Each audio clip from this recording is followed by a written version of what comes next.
evening and welcome to Grafton Elementary. Just wanted to give you a heads up as to where the restrooms are. As you enter the building off to your left, there's restrooms under the stairs, and as you enter the building to the right all the way down the hall, there's restrooms there as well. Thank you for coming.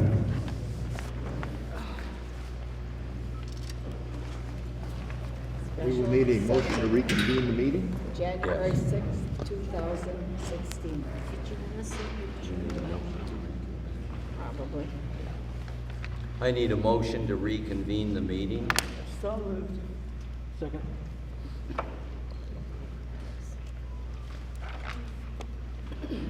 Alderman Morrison? Yes. Alderman Crone? Yes. Alderman Amber? Yes. Alderman Rowling? Yes. Alderman Hayes? Yes. Meeting is reconvened and you have a forum. Mayor, I make a motion to change the order of the agenda to do the old and the new business prior to the public forum, and to move item D under new business to be the last item under new business.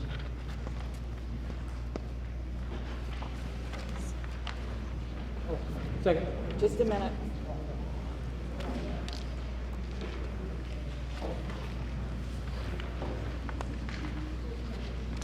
And which one did you want to move, Alderman? Item D. D would be moved to the very bottom.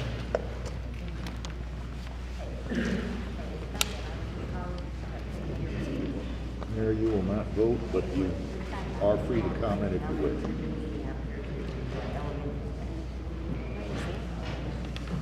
Alderman Morrison? Yes. Alderman Crone?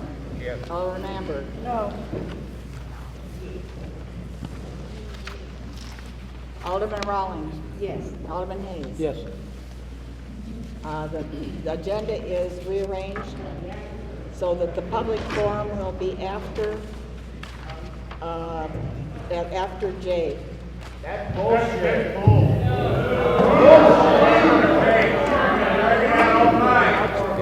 I don't have a gavel.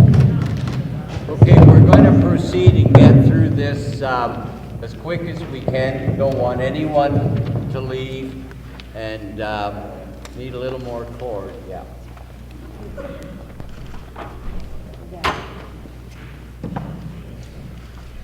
Where's Kim? Do you think we can drop it a little?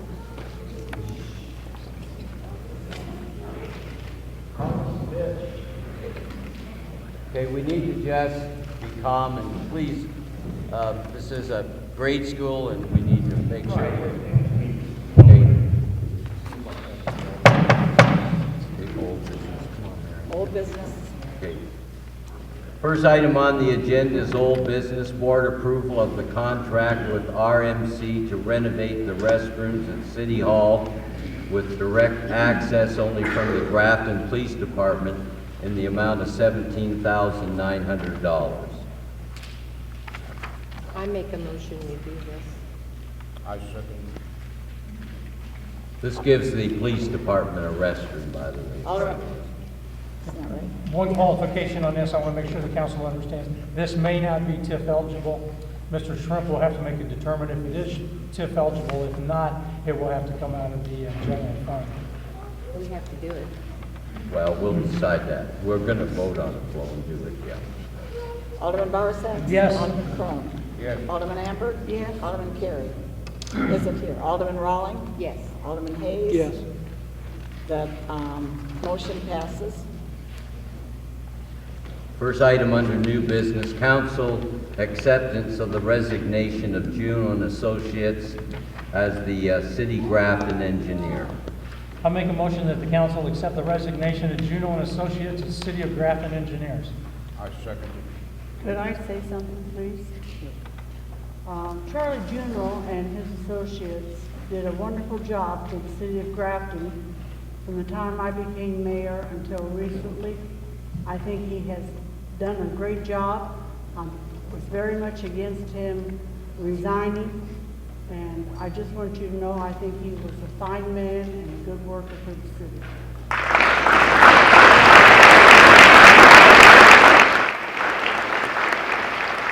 And Bobby, I agree 100% with you. I did not want to see him leave, but at this time, since it was in executive session, I can make no further comments. So we'll have a vote, please. Alderman Morrison? Yes. Alderman Crone? Yes. Alderman Amber. No. Alderman Rowland. Yes. Alderman Hayes. Yes. Motion passes. Next item is council approval of the mayor's appointment of Shepherd, Morgan, and Schwab as the City of Grafton engineer. They did the engineering in Grafton Hills when the new fish plant installed sewer system and other items there.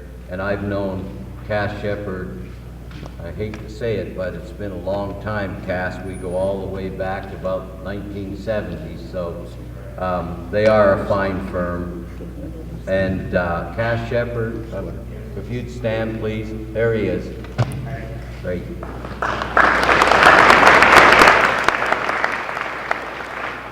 So we'll need a motion and a vote. Make a motion to hire Shepherd Morgan Schwab Incorporated for the City of Grafton engineer. If I may, Roger, you would make a motion to approve the appointment. Approve the appointment of the mayor. Correct. Is that your motion? Second? Alderman Barset. Yes. Alderman Crone. Yes. Alderman Amber. Yes. Alderman Rowling. Yes. Alderman Hayes. Yes. Motion passes.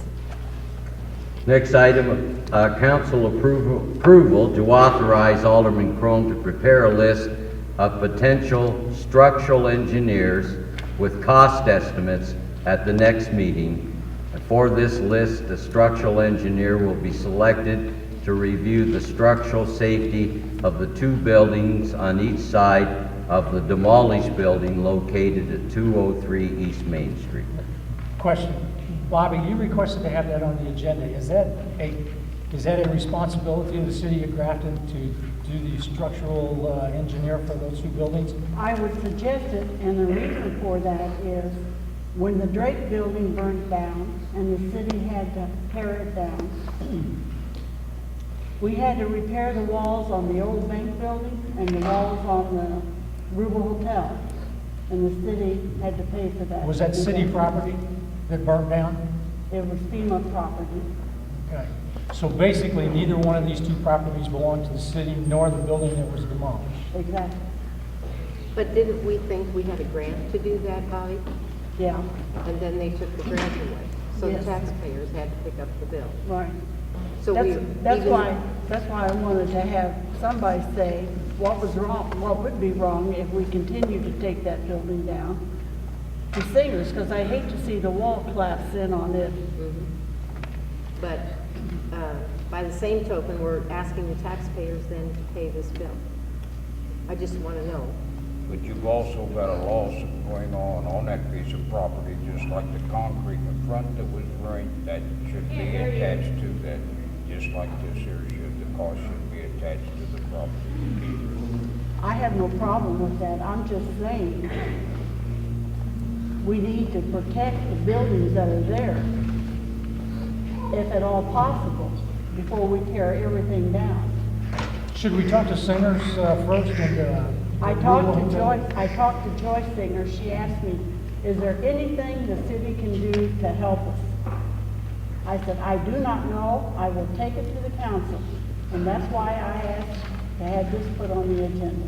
I've contacted two structural engineers. They've made preliminary evaluations of it, but they can't do it until the water is down and they can check the foundation. Both of them say it's extremely dangerous with the water and stuff. One of them is Oates Associates out of Collinsville. The president of that came down and looked at it and took photographs. The other one is Hamilton. Are we voting tonight to do that, Roger? No. What we're trying to do is determine what it's going to cost to repair it. Okay, It's I thought actually we not a were city voting to expense. prepare a list of potential Right. I've got the engineers two list. I got the with list. costs at the next meeting, but that's fine, I'm all for, Let Sounds like me you ask just you already this, got 'em. since you're familiar with switches sounds and granite. Uh-huh. Would Singer's building qualify for help on that? To the best of my knowledge, that determination will be made by Mr. Weber. When we get all the grants in and we've decided which ones we're going to approve, that will be run by Mr. Weber to make sure they all qualify for TIF. I would assume this would, because it's an emergency situation, but I'm not gonna make the final decision on that. But there's no cost incurred to us to find engineers to do it. But once we give an engineer authorization to determine what needs to be done, the city will have to pay them for that, even though it's on private property. So we just want to be careful of how we go about doing that. Correct, but I still feel we need to do that. And Oak's basic price is $1,500. Bobby, if you make that motion, I'll second it. I make that motion that we do that. I second it. Alderman Barsack? Yes. Alderman Crone? Yes. Alderman Amber? Yes. Alderman Rawling? Yes. Alderman Hayes? Yes. Motion passes.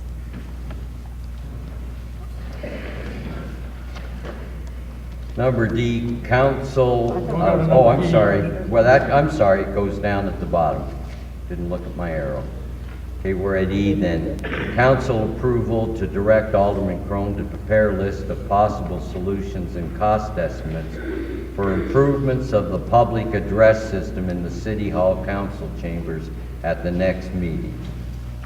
I just make a motion to direct Alderman Crone to prepare a list of possible solutions and cost estimates for the improvements of the public address system in City Hall council chambers and have them ready for the next meeting. And you are working with Mary and making sure that we get, okay. This, just for people to know, the equipment, well, you've been at meetings, you realize it's antiquated, it doesn't work. If it gets out, you can't hear. I go to listen to the tapes, and guess what? It decided not to record that day. So I really think it's a necessity. And I'll second it. Alderman Barsack? Yes. Alderman Crone? Yes. Alderman Amber? Yes. Alderman Rawling? Yes. Alderman Hayes? Yes. Motion passes. Next, council authorization for the city clerk to appoint a deputy city clerk, Grafton Code 1-2-70 deputy clerk. Mary, I believe you need some extra help as a deputy clerk or someone in the office to help out. I, however, have some problems with the job description you came up with and also with the code that you showed us. The problem I have with it is that you are solely responsible for that appointment. The problem I have with that is it could be anyone. They don't have to live within the city limits of Grafton. It also states that they will fulfill your duties while you're gone. And they therefore would have the authority to issue business license if you're gone. And I'm not sure I like that. I would prefer we get somebody else who can do some of your work for you, but then could also do other things in the office and not be responsible just for clerk duties. Would you be willing to look into something different than a deputy clerk? So that the group knows, I've done some research onto, in most communities, when there is a very, very, very part-time city clerk, those communities do have a deputy clerk that does the kind of keeping track of what documents, figures, that all the information of the city is in order, accessible, and so on. It's become increasingly clear to me as I've had an increased number of FOIAs, especially, that this record-keeping part of the clerk's office is really important. I'm most certainly willing to take a look at the duties and responsibilities, but this job description is basically one that I was able to borrow from the city of Alton, and describes not the kinds of things that those of you that know Emily does so well of trying to keep all the balloons in the air. What it does is make sure when somebody asks for something, whether it's financial or other information, that it's easily accessible and that we can meet those kind of needs. We have a tremendous number of requests for you. It's astounding to me how many we get or have had, and that's the other reason. Would there be a way either to, Mr. Gareth, Mayor? you want to lay it over, or? Could I just interject? Both Illinois statute and city code provides that if there is to be a deputy clerk, it is solely the province of the clerk to select and make that appointment. The council can control that, and I think that's the purpose of this motion, in that they have to provide funds to pay that person. But if we were to approve this, then she has the authorization to appoint anyone she wants without council approval afterwards. That's the way the statute and the city code reads. Mary, I would rather we look at a possibility of hiring someone else in the office to do some of the filing, some of the FOIA requests, but be assigned more as a administrative assistant, but still do some of your duties, and that way it would avoid the appointment position. Because when you start appointing people, if they're not doing their job right, we run into a legal problem of how you can remove appointed people. So would you be willing to do that? Can Is we that a just- legal problem to remove them if they're not doing the job? It would be the same problem whether they're an employee generally or a deputy clerk. I mean, if they would be an at-will employee, which It's an employee, then, not an appointment. well, it would be an appointment of Mary, but that person would be an employee of the city of Grafton, if the Grafton is paying. You're So they- handling private information sometimes. And I think that's why there is a need in City Hall for additional help to do the duties that Mary does. I think they would have to be a deputy clerk in terms of filling in for her or dealing with, as Flo just pointed out, private information. Whether those additional duties can be done by an administrative assistant to Emily or whatever you want to call it, that's open to debate. But to have a deputy clerk, Mary has to be the one to make the appointment. Council doesn't even confirm that appointment, only in the sense that you have to provide appropriate funds to pay that person. And she cannot make that appointment without approval of the council to fill that position. That's what the motion tonight is. I make a motion, we hold this over until the next meeting so we can discuss it a little more with Mary. Layover.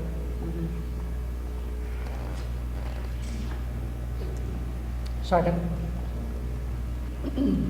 Alderman Barset. Yes. Alderman Crone. Yes. Alderman Amber. Yes. Alderman Drawling. Yes. Alderman Hayes. Yes. This is laid over until the January meeting.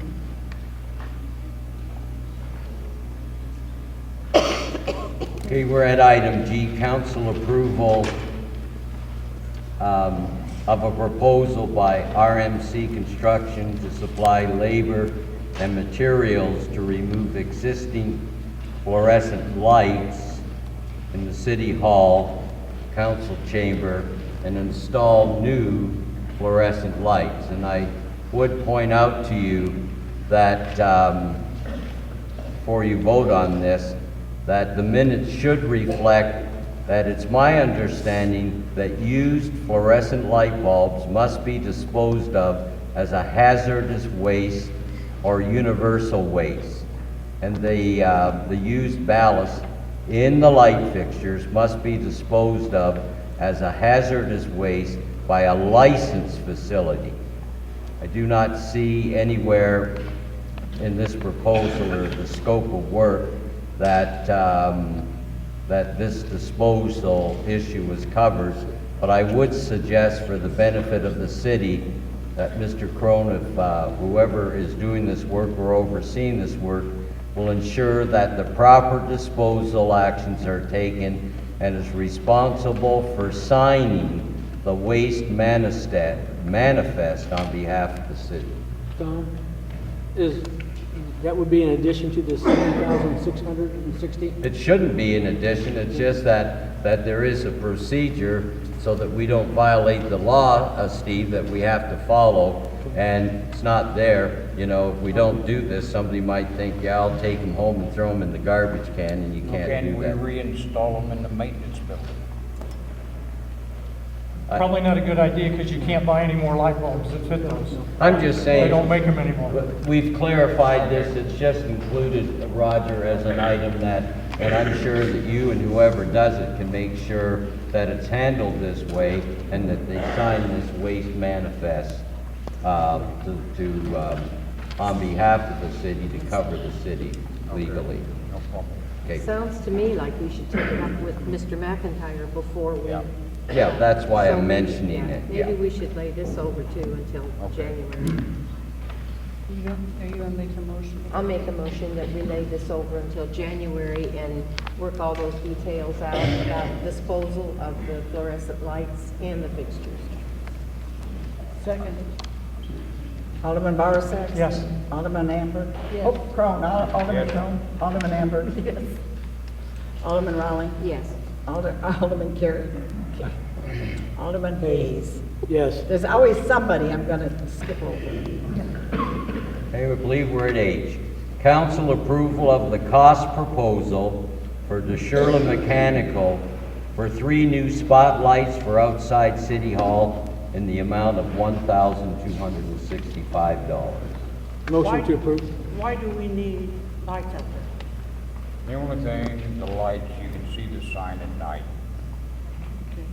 What about the parking lot? Yes. Have you ever walked out at night? Yes. Yeah, We need them worse there, don't we, Bobby? I think so. Well, maybe we could put 2 one place and 1 out in the parking lot, Roger. You can work Yep. that, couldn't you? Yes. Okay. We do need some lighting, that's for sure. So could we change this motion to read that this would be 2 lights, dusk to dawn, one on, it says either side of, oh no, one on either side of City Hall instead of City Hall sign. Can't It that says work? for outside City Hall. It didn't say where outside, does it? Let's Yes, lay it does. over. That's true, it No. doesn't say where it's at. I Oh, mean, yes, we it can lay does. over if Motion you to wanna do approve. that, and I will get with him and. Motion There's to a approve. motion to approve. Does anyone have a second? Who made the motion to approve? Hayes. Steve did. A second. Alderman Borisek? Yes. Alderman Crone? Yes. Alderman Amber? Yes. Alderman Raleigh? Yes. Alderman Hayes? Yes. Motion passes. And I think that can be facilitated, you know, without, and we'll take care of that. Okay. All right. Report from Cash Shepherd, Morgan and Schwab Engineers pertaining to the mudslide on Route 100.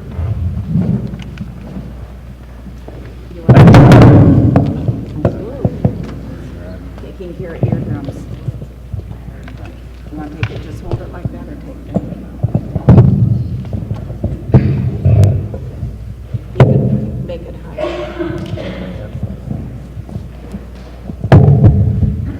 Thank you, Mayor, I appreciate it. Cass Shepherd with Shepherd Morgan and Schwab. With me today is Mark Harms from. You gotta get much closer. There we go. Sorry about that. Cass Shepherd with Shepherd Morgan and Schwab. With me today is Mark Harms with SCI Engineering. What we've got before you on the agenda is reference to the mudslide that has occurred downhill from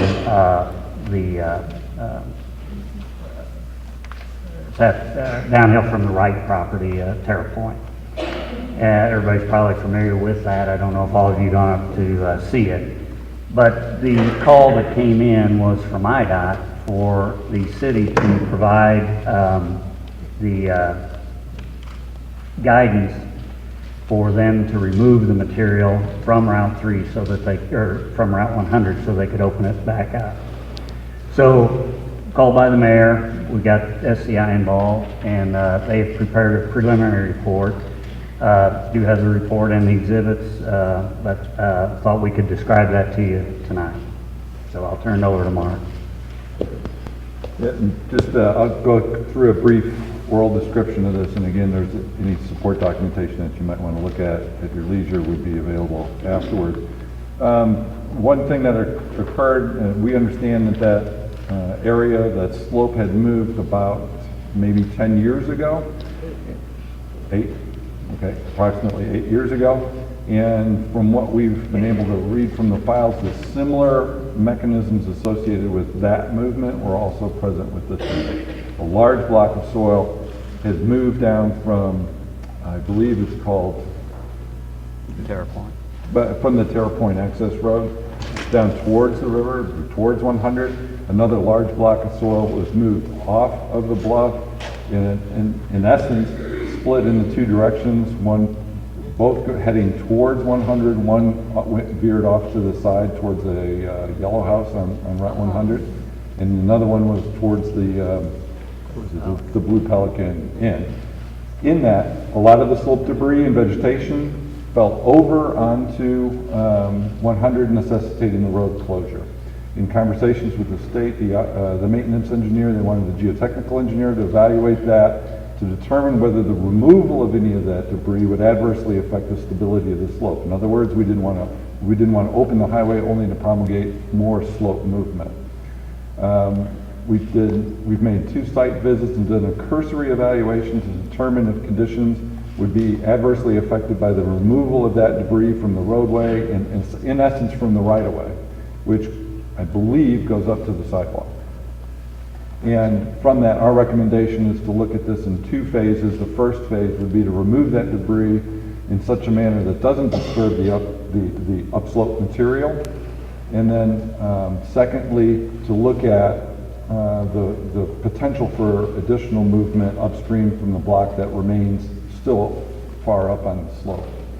So the first concern is immediate. The recommendations that we would have would be to remove, or you could actually stockpile the material back onto the lot. And then secondly, we recommend against pedestrian traffic going through that area.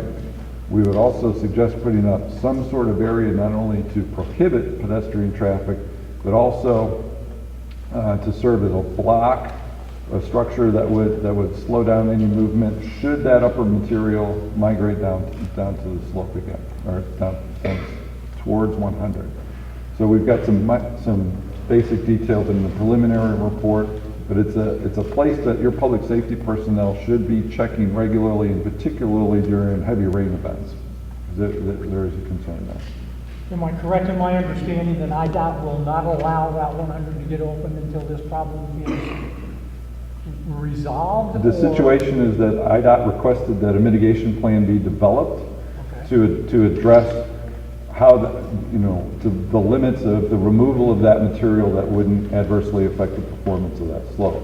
So the city's responsibility is to develop that mitigation plan, and we're working with CAF to do that. Okay, and so you'll have that done now? Is it done now, or is it? The mayor will have a motion to retain. I have a motion here, Jerry, I'm going to ask for a motion to employ Cass Shepherd, Morgan, and Schwab, and the professionals that he selects to do all that is deemed necessary and to complete an engineering survey of the land adjoining the mudslide now covering the portion of Route 100 in the city of Grafton, and to provide copies of that report to the Joe Monroe or IDOT. Yeah, IDOT. So as to allow IDOT to undertake whatever measures are necessary to reopen Route 100 throughout the city of Grafton. In other words, your report and the remediation in order, whatever it's going to take to get that road open, that'll be submitted, and that I'm asking the council to approve the process of this and to approve your going ahead with it without any delay. I'd like to make that motion because I understand what you're talking about. I live in Ward 3, right there by where you're talking about. I'd So also, if I do it according to how he words it, then it would be the motion Mary can use. I'll give this to Mary, but Flo, I was going to add that Sam Rawling also has proposed, with it's part of the same problem, that he put in a temporary detour prior to the barriers. What was the street, Harrison? Harrison Street, past that and back up on Route 100, because Flo Rawling and the mayor and everyone at that end, if we get any ice or snow on the Rawling Ridge Road, the flood road, we have no way out. You will not get up that road in inclement weather. So we would have to drive to Route 16, past Pierre Marquette Park, go all the way up to Otterville Road. That's how anyone at that end of town would have to get out of town. We don't have any choice there. So we're asking, the cost was about $1,000 for Sam to make that temporary detour around. And that's basically for the residents of Ward 3. But should we make that two motions? I We mean, can make that it is two important to be as a single motion, and then I'd make the motion for single with the. Okay, let's temporary. make this motion and then the motion for the I would temporary. like to do that. Okay, Alderman Bowersox? Yes. Alderman Cole? Yes. Alderman Amber? Yes. Alderman Rollins? Yes. Alderman Hayes? Yes. Motion passes. Bobby did. Bobby did. Thank you, and then we will get on that as quickly as we can. We've got a preliminary report prepared, and so I don't think we'll spend much time. Do you have any But- idea of the timeline? We can coordinate that back with you. We can't control IDOT's schedule, but we will get our mitigation report to them by the end of the day tomorrow. Then we need another motion. Rules to hire Sam. Okay, we need a motion. I'll make a motion to suspend the rules to hire Sam Rollins. Second. Alderman Bowersox? Yes. Alderman Cole? Yes. Alderman Amber? Yes. Alderman Rollins? Yes. Alderman Hayes? Yes. The rules are suspended. Now I'd like to make a motion to have, hire Sam Rowling to make a detour for the people once this is stabilized enough that we can get around it by a detour from Harrison Street. It will probably go down to the Marina and Second Street. One goes one way, one goes the other way. It's one way to the east on, which one is it, Joe? Where's Joe? What I think, Flo, in this emergency though, is we'll have a road and we'll work out the Yeah. one-way situation, because if we get like ice on Sunday of this week, Sunday night, then we have no way out of Grafton. So I would like the Okay. motion to read that we're at Sam, at the cost of approximately $1,000 to provide this short detour so that. That will go Yeah. up Mulberry Street, then back to, onto Main Street for $1,000. Right. Mhm. Second. Alderman Bowersox? Yes. Alderman Cole? Yes. Alderman Amber? Yes. Alderman Rollins? Yes. Alderman Hayes? Yes. Motion passes.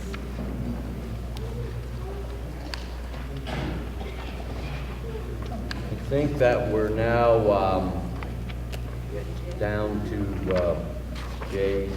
We got that one. Council approval to repair the problem of Grafton Hills Drive. Estimate from Sam Rawling in the amount of $19,835. Would someone like to explain? A lot of people won't know what we're talking. You want to go ahead and explain? You want to explain Yeah, that? if you don't mind, that's why I stayed up here to talk about that. So in your packet, 2 pages, drawings that we prepared, on Grafton Hills Road, approximately 1,000, 2,000 feet up from the water and wastewater treatment plant. They're experienced a slide on the downhill side and took part of the existing storm sewer with it, kind of a rip-rapped area, very steep slope. And this one looks like it can be repaired with maybe some special equipment, and Sam has talked about being able to supply that. But kind of an emergency repair type thing in that, the drainage is compromised, the sidewalk, I think, is about ready to fall in. You've got a water line under there as well. And so we prepared these sketches, and they have been, essentially, it's everything on the downhill side. We don't anticipate any of the roadway having to be removed or replaced. The sidewalk probably will have to be. There's probably going to be some traffic control, maybe narrowing that down. So I don't know if this can wait for everything flood related to open back up so that you don't have as much traffic back up there, but that's up to you folks. Yeah, next week, I mean, I'm hoping the water will be Is the cost pretty accurate, about 19,000? Yeah, it is. That sounds reasonable for that repair. If it goes over 20,000, though, it would still qualify as an emergency repair, right? Yeah. Jim? With a two-thirds vote of the council on this point, you would not be required to go out for bids. I think just Well, we need to get it done, so. Right. I make a Adding- motion to employ Grafton Material Services to repair the problem on Grafton Hills Drive for an estimated cost of $19,835. And Jerry, would you add, or Mary, as an emergency repair and without competitive bidding? Sure. As an emergency repair and without competitive bidding. And that covers us that we didn't bid it. If it does exceed 20,000, that's why we did not bid it. I'll second it. Just a minute. Alderman Borisek. Yes. Alderman Crone. Yes. Alderman Amber. Yes. Alderman Rowland. Yes. Alderman Hayes. Yes. Motion passes with that additional language. Okay, now we're down, we moved item D. The next item on our agenda is item E, which was requested to be placed on the agenda for action by Alderman Bowersack concerning council approval to employ attorney Andy Crothers to represent the city of Grafton to investigate my office said over the last 6 years. I would also tell you that I made and sent a letter to the Attorney General and the state's attorney that I wanted an investigation also myself. But Jersey County State's Attorney Ben Gettin has requested an opportunity to speak to the members of the City Council in executive session prior to any discussion or action on this issue, as our state's attorney, Mr. Gettin, would like to explain some of the legal ramifications of this issue to the council, and I hope that the council will honor the request of our Jersey County State's Attorney to meet with him in an executive session. Accordingly, at this time, I move to go into executive session to discuss possible employment of another attorney regarding regarding a desired investigation of the mayor's office, which our attorney, Jersey County State's Attorney Ben Gettin, and his investigative office will be present in this executive session. So in addition to the council, Mary Littlesby, we'll have our city attorney, Jim Shrimp, and Ben Gettin, and his investigating officers. So moved. I'll second that. Jim, do we need to suspend the rules since it's not on the agenda? No. So is Amber moved, seconded by Hayes, is that right? Alderman Borisek. Yes. Alderman Crone. Yes. Alderman Amber. Yes. Alderman Rowland. Yes. Alderman Hayes. Yes. We are adjourned. We will go into executive session. Hopefully, it won't take more than 10 or 15 minutes. We'll do our best. And then we'll come back, and when we come back, at that time, we will have the public forum.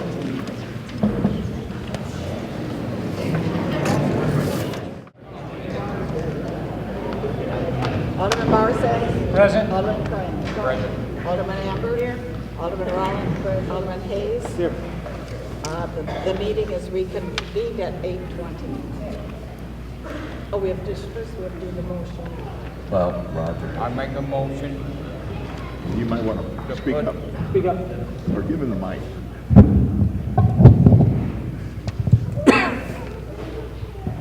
I make a motion to put what was brought on the agenda, have the mayor investigated by the Attorney General to put it on file.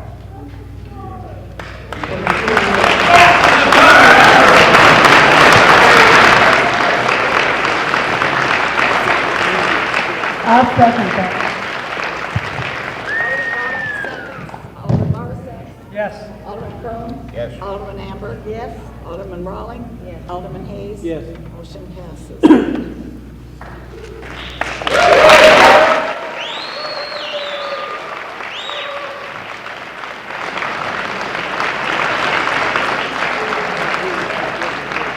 At this time, I'd like to move this meeting on, and I believe we have the public forum. So let me see, Jim, I need to get this microphone somehow out in that direction. Where do you Yeah. think I should, I need to let you know that you think I should try to describe the concept that we talked about just tonight? Go ahead.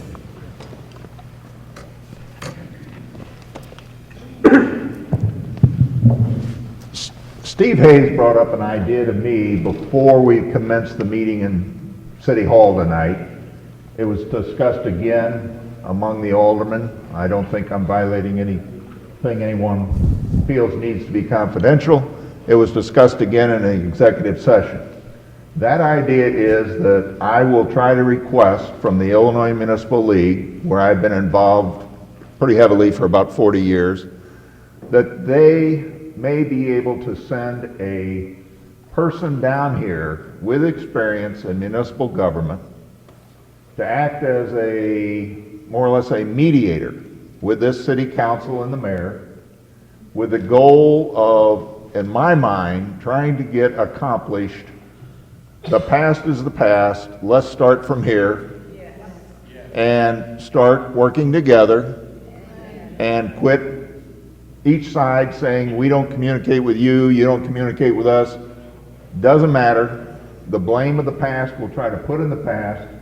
I think the sentiment of the council favored such a thing.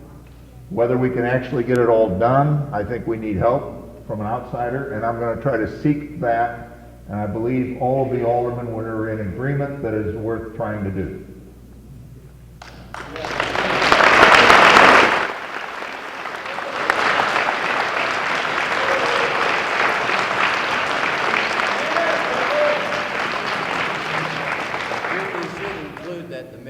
And the mayor agreed, very readily. Okay, I believe we can move on now to the public forum. Rick Eberlin. Will you come up and use the mic? Would you give your name and your address? And say it slow so I can get it down, please.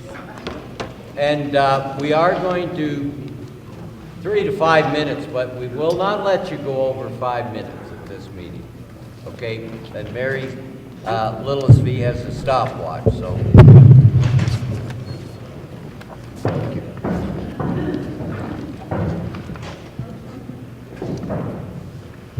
I'm going to start by asking you to keep in mind that what I had prepared was prepared before Mr. Shrimp made his announcement. I'm sorry, but I really am not. So I'm going to have to say what I intended to say before that announcement.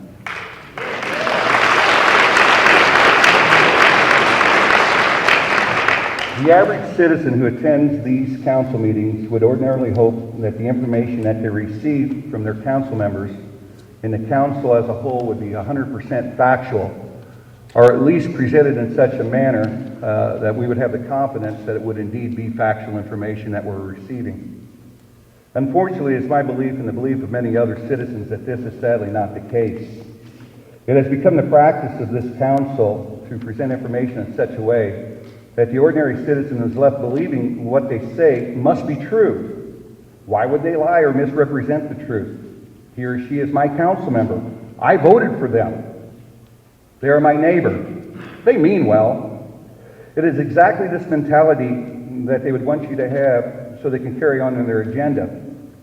They don't want questions because they are beyond reproach, and if you dare ask questions or challenge their authority in any way, watch out. Watch out. You will incur their wrath, and it happened quite quickly, as I found out. I was warned about that before I spoke at the November meeting. That is one of the reasons why I'm here this evening. I have a few questions. I gave, and my wife passed out to people. I wish I would have had copies for everybody in here. But the one thing that I want to start by is Mr. Crone, I'm sure you've got a copy and you're looking, is this response to Rick Eberlin, is that your work? Yes. And solely your work? Yes. Solely 100% your work? Yes. Okay, that's good. So you've just cleared everybody else on the council. It said there seemed to be some information or some confusion at the last meeting regarding the concrete work completed on Vine Street. It would have been nice if Mr. Eberlin would have contacted me about his concerns instead of attacking me at the council meeting, so I could have calmly talked to him about the issue.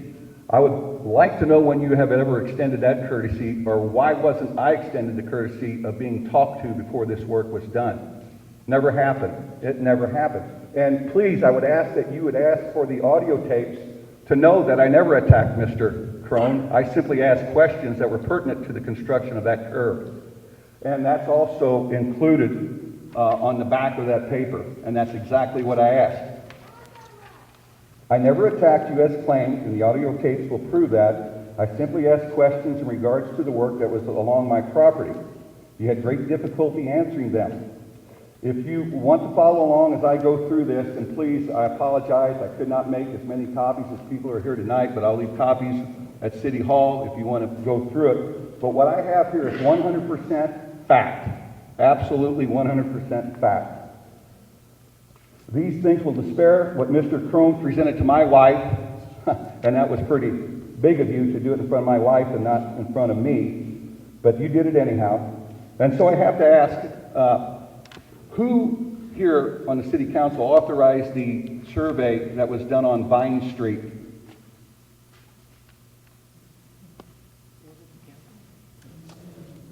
You mean by Shepherd, Morgan, and Schwab? By SMS. Right. Who authorized that?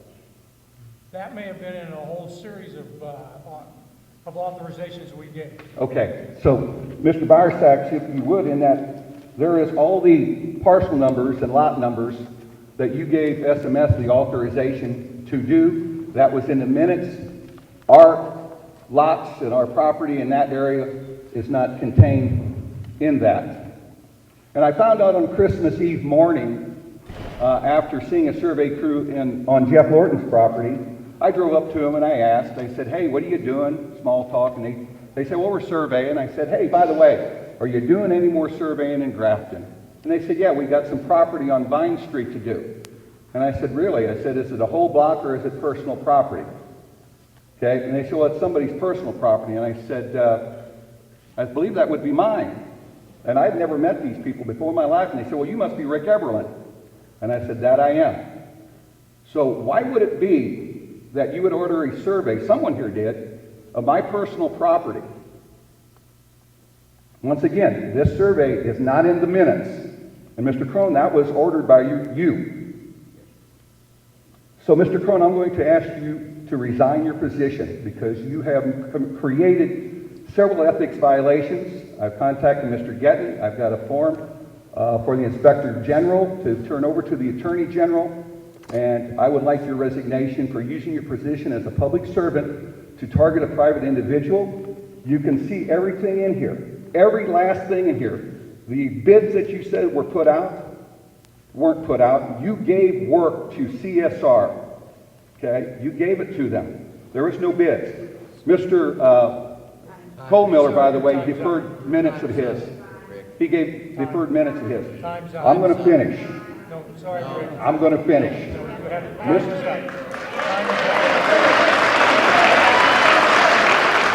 Like I said, Mr. Cole-Miller deferred some of his minutes to me, and I'm sure there'd be deferral of some other minutes. All right. Is this time up? Yes, it's Okay, so you want me to come back the next meeting and continue with this? Okay. Fine. All right. I will do that, and I want that curb taken care of because it was done improperly and illegally. Okay? It's supposed to be done according to the code book, according to the Environmental Barriers Act. Okay?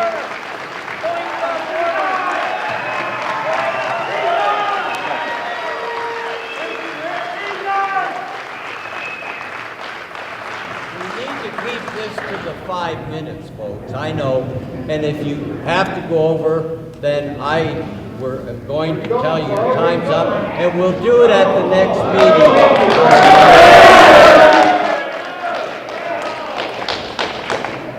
Charles Linnemeyer.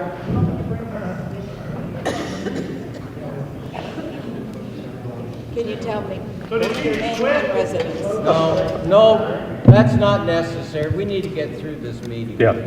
I'm Charles Linnemeyer. I now reside at 112 Sherwood Drive in Glen Carbon.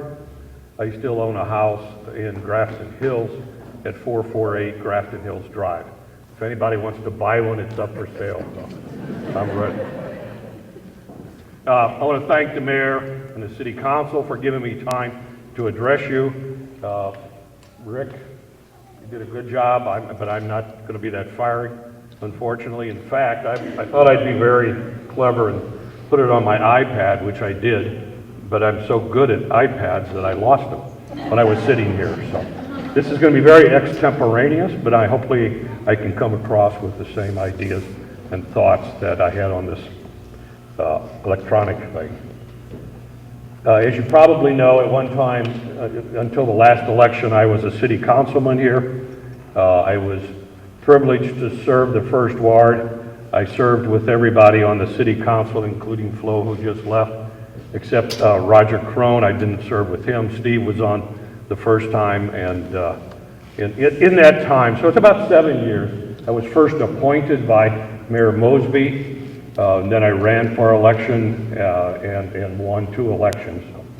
In that time, I have seen the city of Grafton grow tremendously. I've seen the city of Grafton grow with population, not a whole lot, but certainly grow. I saw businesses come into town and want to come into town over that 6 or 7 years. So the city was growing. The city was attracting people. The city was attracting businesses. I don't see that happening anymore. In fact, I told you I had a house for sale. I had a young couple that wanted to buy my house. They came 6 times and looked at it with their kids, with their parents. They came up to the school, talked to the principal, very impressed with the principal and the school, ready to buy my house. And then they read in the papers and they saw on the news all that was going on with the city council, and they backed out. They bought a house in all. Please don't clap for that. Don't clap for me losing a sale. But I know what you mean. So I'm very, very disappointed. I remember before this last election, I was told by several on this council right now that they were going to take the city back. I didn't understand what they meant by take the city back. I know now.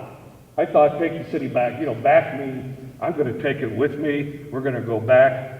We are. We're going backwards. We're not taking the city back. We're taking the city backwards by the way you are doing these things. First thing you apparently did was do away with the policy that we had, whereby if you bought a lot in Grafton Hills or any lot that wasn't in Grafton Hills, you got some of your tax money back over a period of time. First thing you did was reject that and vote against it and take it out of. How do you expect to get people to come to Grafton? You need an incentive. That particular item was run nationally. We heard about it up in Washington, the state of Washington. It was a good policy, but now we don't have that anymore. I'd like to know if somebody could tell me why you did that. Roger, can you tell me? You can't. Did you vote for it? You did. Thank you. Steve, can you tell me why? No? Just Jerry? Yes. Yeah, well, I figured you would. Yeah, part of the reason is that when you give lots away, you don't sell the other lots. And Jersey State Bank has a lot of lots for sale that are better locations and have a greater potential. Well, how many have they sold? Well, how many free None. How many We free sold lots 11 of them under the policy when it came out. How many free lots have been given away? What, 11, Tom? I'm not sure if that includes I can tell you this, that during my administration, we're talking single families. One. We've had 24 single family houses built in Grafton. But that doesn't Okay. say the number of free lots. Okay. Mary tells me I got 1 minute to go, so I guess I'm doing pretty good here by myself. I'd like to see the things you're doing with the infrastructure. All of that is a huge positive. You need to continue doing that. I know you're thinking that some of the money that was appropriated through TIF over the last 6 years was not done properly. That's what I'm hearing. That's a bunch of baloney. Every time anything of any significance of possible TIF money being spent, Tom called over to our consultant over in the city of St. Louis and asked for an opinion. If he didn't get a positive opinion, we didn't go through with it. But if they thought it was TIF eligible, he brought it before the council. So please don't think that that's what's going on, because that also reflects on me, that reflects on every other councilman that was there at the time, including you, Jerry. Time? Okay. Thank you again. I appreciate it.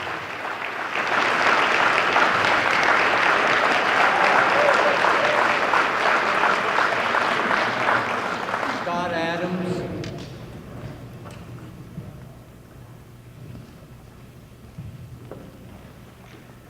I'm Scott Adams, and my business address is 100 Palisades Parkway, Grafton, Illinois. My home address is 1900 Muni Vista Court in Alton, Illinois. Dear Grafton, I'm glad to see you all here tonight. Thank you for your attendance this evening, and a big thank you to our city administration for your commitment to service to our community.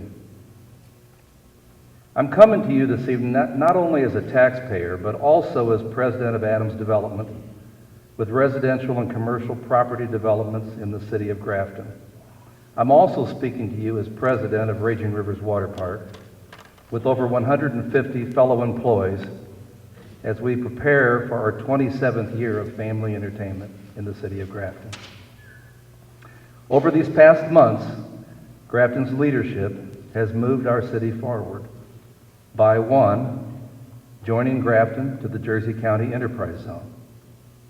2, designing and implementing a 50-50 economic development matching fund grant to enhance our business community, while managing the city's TIF funds generated from the 1993 Flood Relief Recovery Program. 3, maintaining the city's position in the America's Central Port District. And 4, keeping our city and municipal systems in operation during the recent area flooding. These are only some of the accomplishments that have been helped by all of your efforts and have helped Grafton to come years forward. Please continue to encourage our city's residential and commercial growth. It is my prayer that Grafton's leadership, citizens, business owners, visitors, and friends can unite like never before to work together to escort our proud river town into an era of opportunity for all. Most sincerely, Scott Adams. Thank you.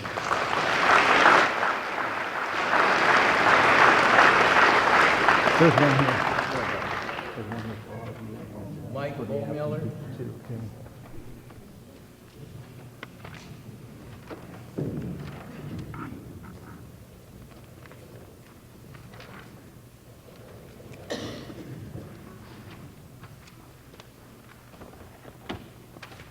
Good evening. My name is Mike Miller. You what? My name is Michael Miller. I live at 307 Mulberry Street in Grafton, Illinois. I've been a resident here now at Grafton for 5 years. During these last 5 years, my family and I have come to love this town and most of the people in it. Tonight I am here on behalf of Grafton United, and I think there's over 3,000 members, something like that. Jimmy might know. Between 2,000 and 3,000 members now. And I'm here on behalf of Grafton United, and it's, let's see, excuse me. And as we show our thanks and support to Mayor Tom Thompson, Alderman Bobby Bowersox, Bobby Hamburg, sorry, Bobby Hamburg. Now they've been saying so many names, I've gotten confused. And of course, City Clerk Marilee Willsby. for your commitment to promoting positive outcomes and a vibrant future for Grafton. I have made many friends here, some local, but also many have come here to Grafton to enjoy what our community has to offer. So on behalf, I came here as a good guy tonight. So on behalf of Grafton United, my friends, my family, and myself, I would like to present Mayor Tom Thompson, Alderwoman Bobby Amberg, and City Clerk Mary Lillesby with a small token of our appreciation and our support. Thank you.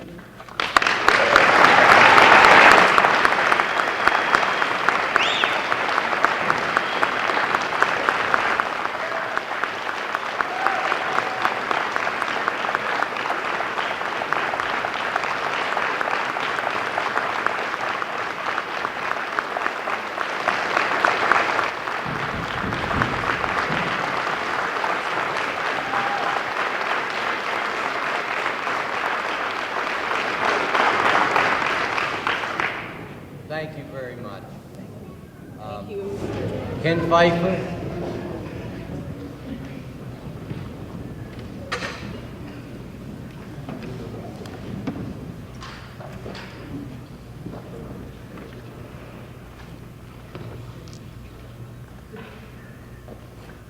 My name is Ken Pfeiffer. I live at 412 East Main Street. I have been a resident of Grafton a little over 9 years. I have worked very hard for the business community. I've been a business owner. It breaks my heart to see this city at odds with each other. There are people, I believe, on the council that use their political seats for personal vendettas against other citizens, and I just hope that this stops. The attack on businesses creates a loss of tax revenue and jobs. I'm not a big player, but if you continue to attack my employers, this trickles down to me, and personally, I feel like it takes food out of my child's mouth. And this is the way I feel about it. And if you run enough businesses out of town, the public safety will suffer, the police department will suffer, the sales tax that businesses generate, over 60% of the general fund.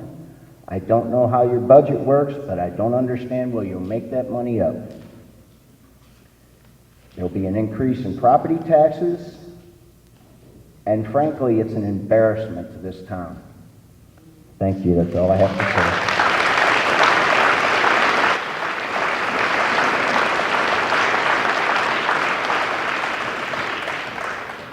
say. Lou Langston.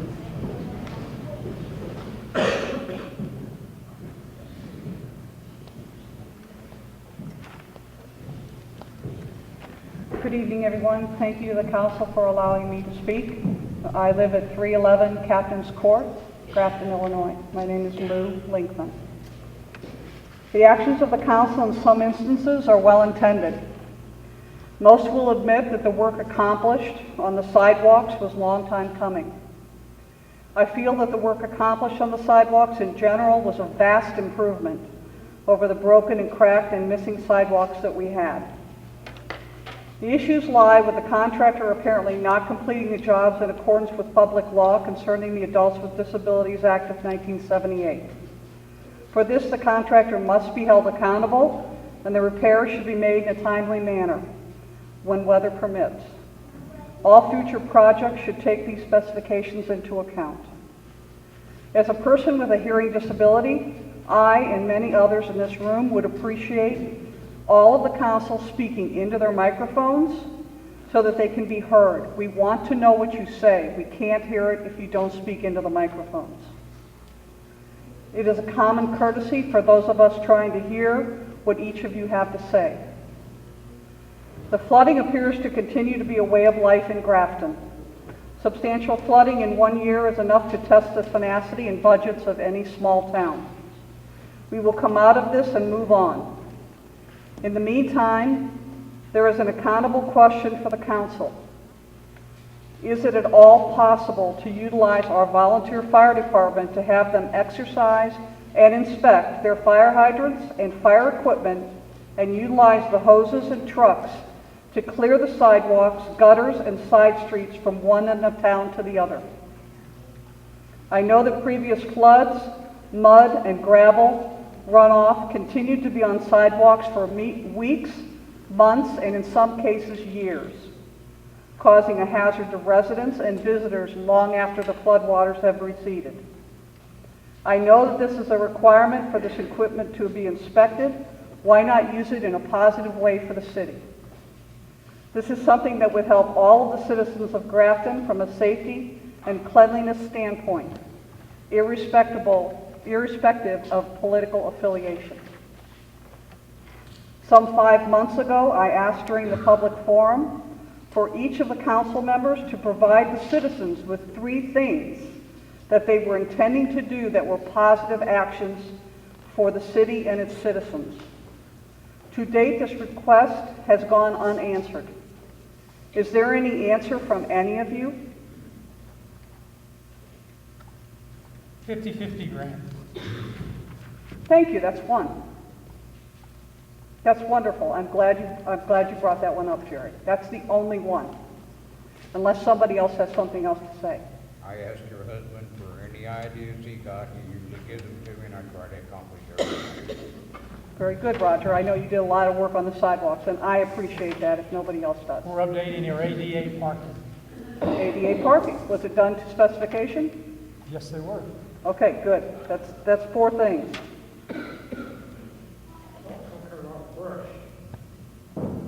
Okay, we won't hold up the whole meeting for that.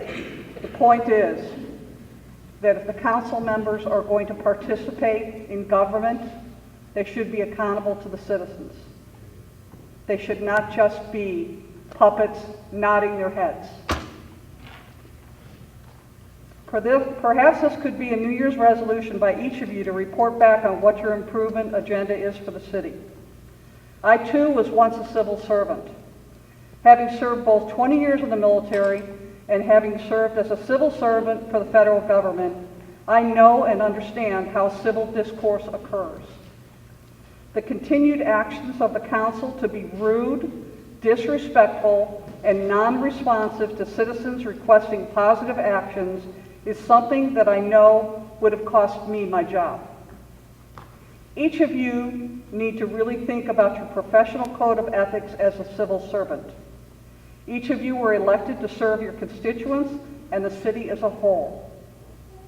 I have been told that your actions are what they are because you are serving the silent majority. If that is true, let the silent majority show their support by petitioning you to act like adults, carry out your duties to all citizens in Grafton without prejudice, and stop the bullying tactics that have been present ever since you were sworn into office in May. Bullying and opposing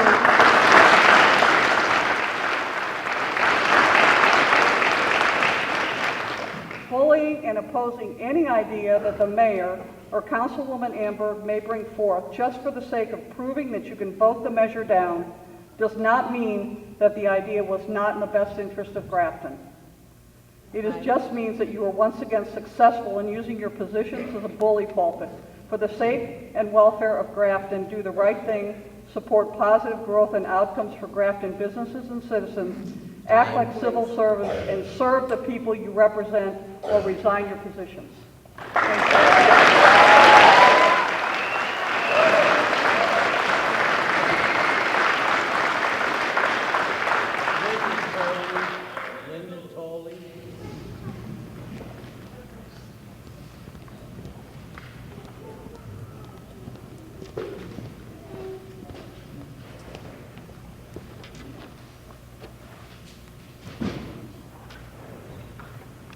Hello, my name is Linda Rawling Brown Tolley, and I live at 1414 West Main, Grafton. And I'm a little nervous, and I'm going to be kind of repetitive what the people have already said tonight. Be sure to speak right into the mic. Okay. Thank you. I have lived in Grafton all my life. Growing up in Grafton was very nice as a child in a quiet little town. But as we know, things change. Before too long, the River Road was built, which opened the doors to a lot of different opportunities. In 1973 was the start of many floods to come and the decline in the population. Then in 1993, flood destroyed most of our town. We lost 150 houses and many good people had to leave this town. I've had 7 different businesses. I served on the council for 16 years, 4 as clerk, 4 as alderman. I was the first president of the Grafton Business Association, which is now the chamber. I tell you this because I was there, I was involved in what was going on. Excuse me. But we have been fortunate to have a lot of past mayors and aldermen to keep this town going, keep it alive. I worked with Mayor Wendy Naring, with Mayor Bobby Amber, with Mayor Richard Mosby, and now we have Mayor Tom Thompson, who carries on the tradition of making Grafton a better place to live, to have a business, and to work and visit. And I can't leave out the lifelong residents of Grafton and the new members at Grafton who have worked to maintain the integrity of our town. Lots of work and expense has been made to make this town what it is today. We have a beautiful new school. We have Grafton Hills. We have condominiums. We have villas. We have overnight lodging. We have a water park, a marina, very nice shops, and restaurants. Up to date, we have up-to-date utilities, parks, and we have our latest family attraction is the ice skating rink. And we hope that early summer we will have a grocery store and a deli. 62% of our general fund comes from sales tax and also the businesses, and they provide many jobs.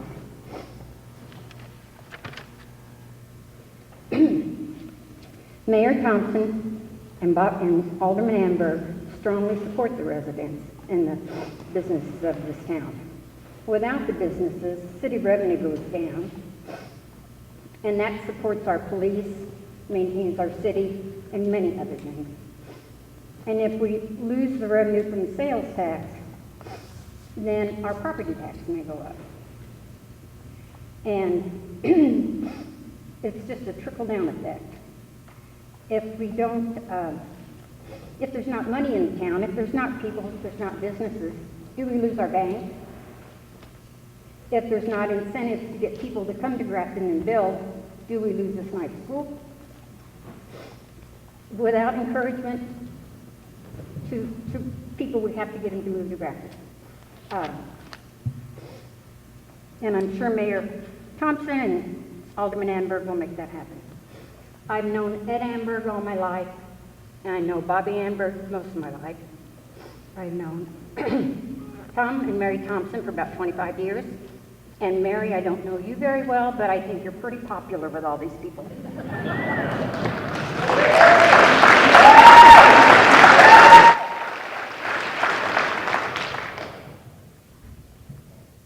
But they're all straightforward. They're all honest people, hardworking people, straightforward people. And I think they deserve a lot more respect than they're getting today from you council.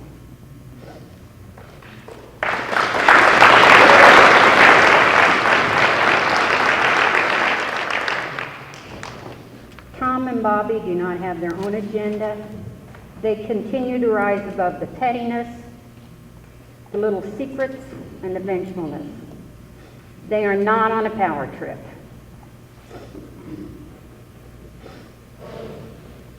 So it's taken so long to make Grafton what it is today. I say we keep Tom and Bobby and keep this town a great town it is today.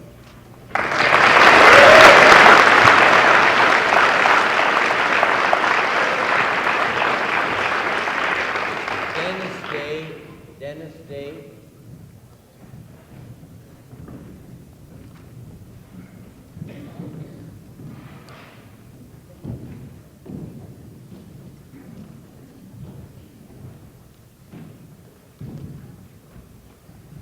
Hi, my name is Dennis Day. I live at 118 West Main Street along with my wife Beverly. Several years ago, I was the Building and Zoning Commissioner here in Grafton. And the mayor at that time was Richard Mosby. Richard Mosby gave me several words of advice. 3 words of advice, actually. But the last one was, aside from what my feelings were, I had to sign off on the building permit if it was good for Grafton. Didn't matter what I thought, how I felt, what my political views were, what I thought of the person or anything. If it was good for Grafton, we had to go for it. I think maybe some of the city council members ought to look that way too, that you have to look at the good of Grafton, not any, I've heard things, true or not, I don't know, but it's, some of the things have not been very kind. The other thing that bothers me is this is the second time something's been tabled. There's been a lot of effort went forth for something to be tabled again. I just wonder how we look to the outside people of all this commotion just for it to be dropped again. I just hope and pray that we can come together and make this town a great town that it always used to be. Thank you.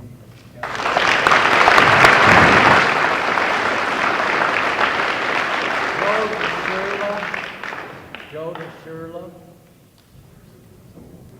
No.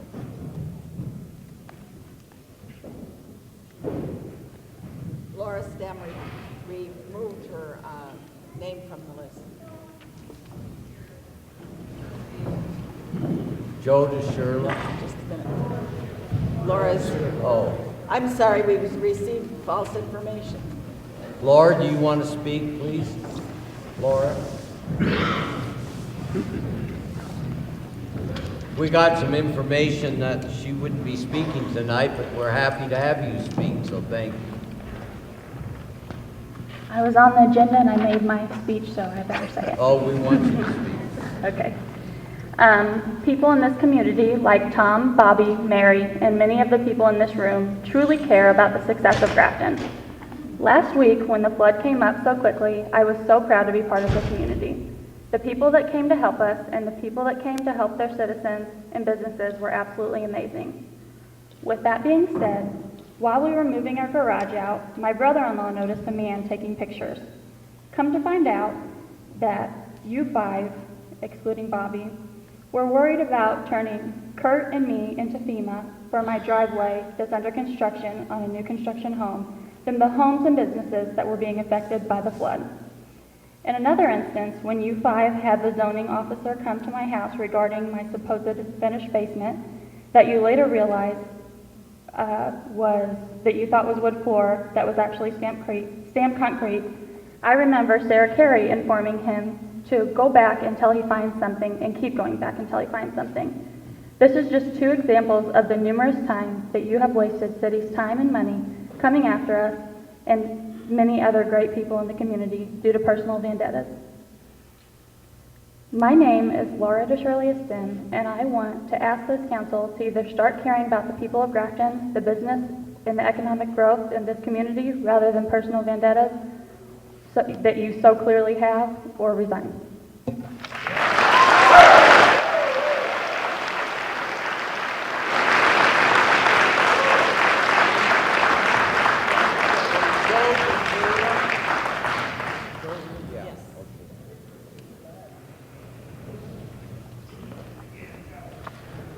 Hello, my name is Joe DeShirlia. I live at 110 West Water Street, Grafton, Illinois.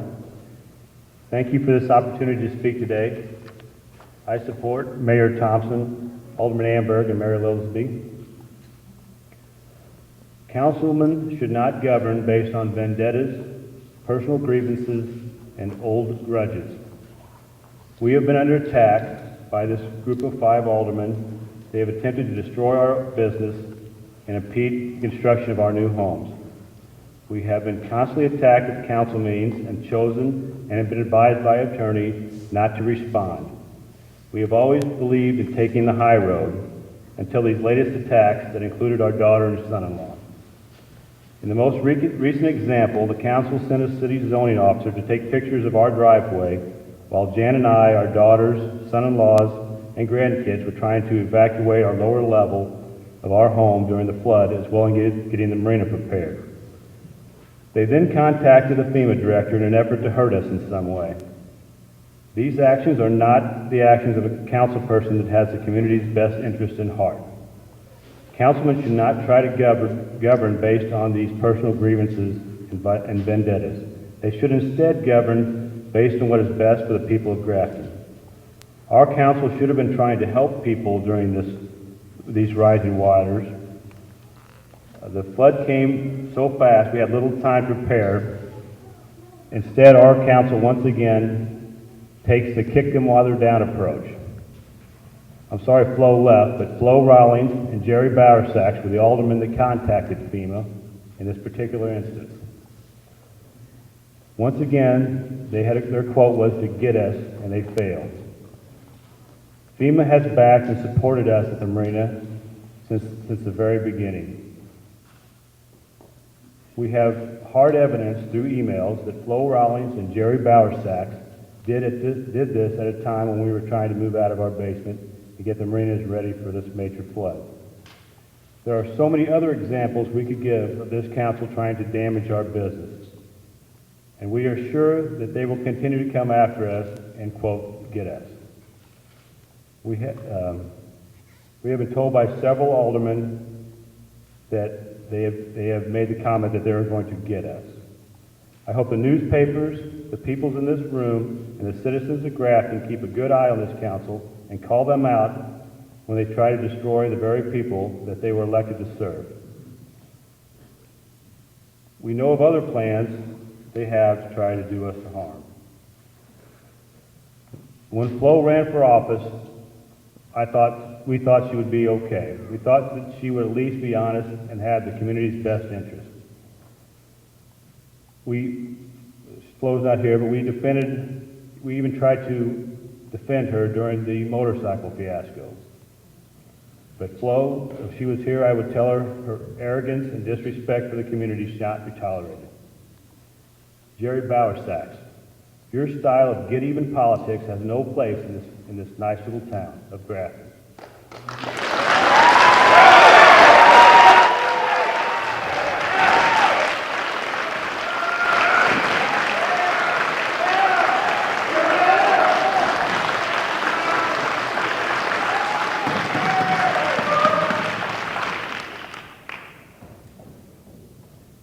Your attempt at damaging our businesses and dividing our citizens show that you are not fit to represent us. My mom's father, Charlie Keller, was mayor of this town. My father, Bill DeShirley, was an alderman. My roots are deep in Grafton. I, like them, will work to make Grafton a town that we can all be proud of. Thank you.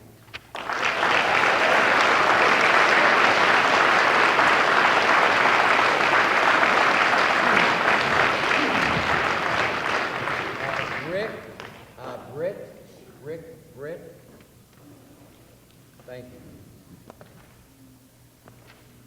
Hello, my name is Richard J. Britt. I live at 401 Timber Ridge Drive, Unit 18 in Grafton. I don't own a business. I don't work for a business in town. I'm a commuter. I'm a citizen. I'm just here.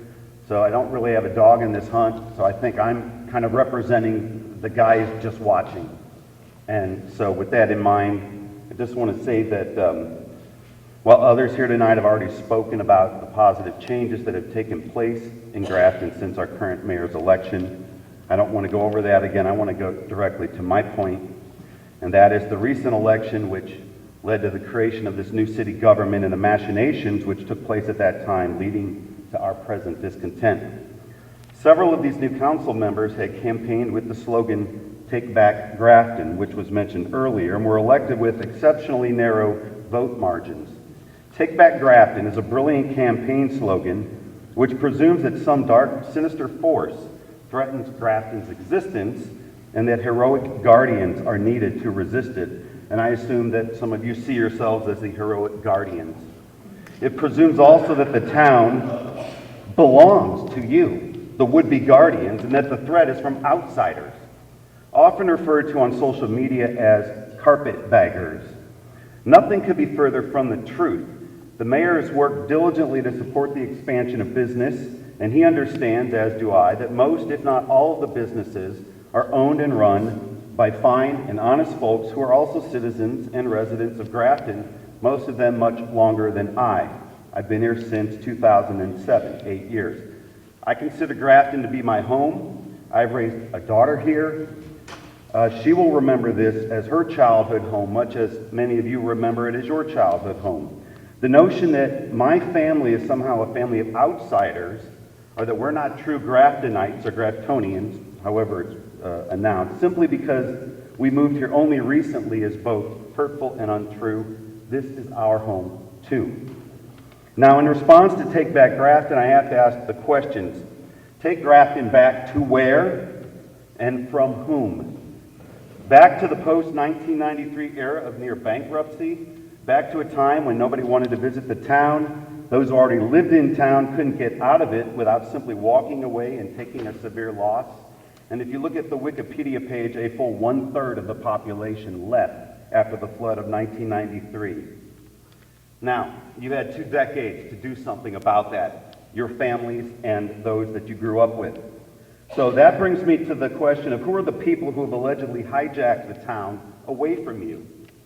Are you referring to the businessmen and women, your fellow citizens, who are living productive lives of creative achievement, who rescued the town from mass desertion after the catastrophic flood of '93?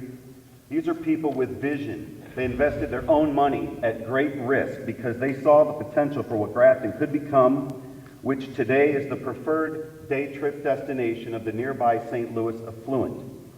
These are the people who you have framed as the threat. And I say you are the threat, and I'm pointing fingers. You are the threat.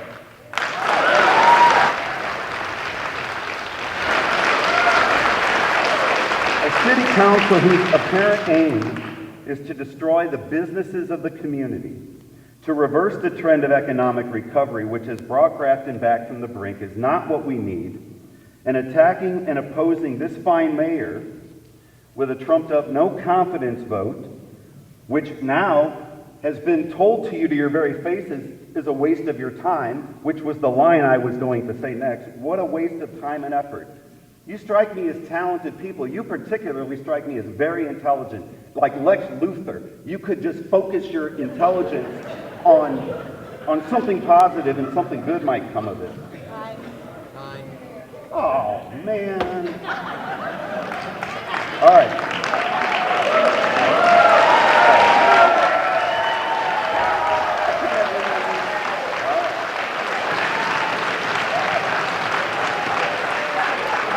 Thank you.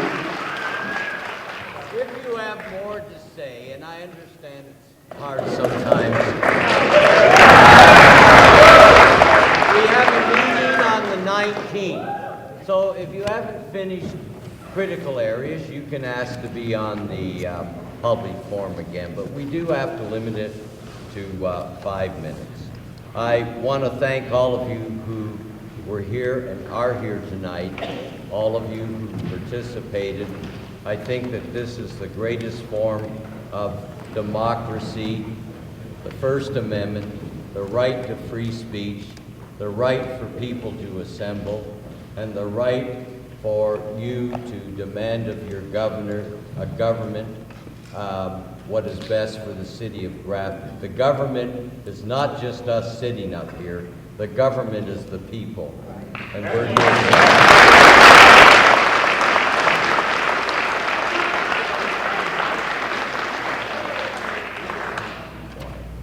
We are going to ask for a motion to adjourn. Motion to adjourn.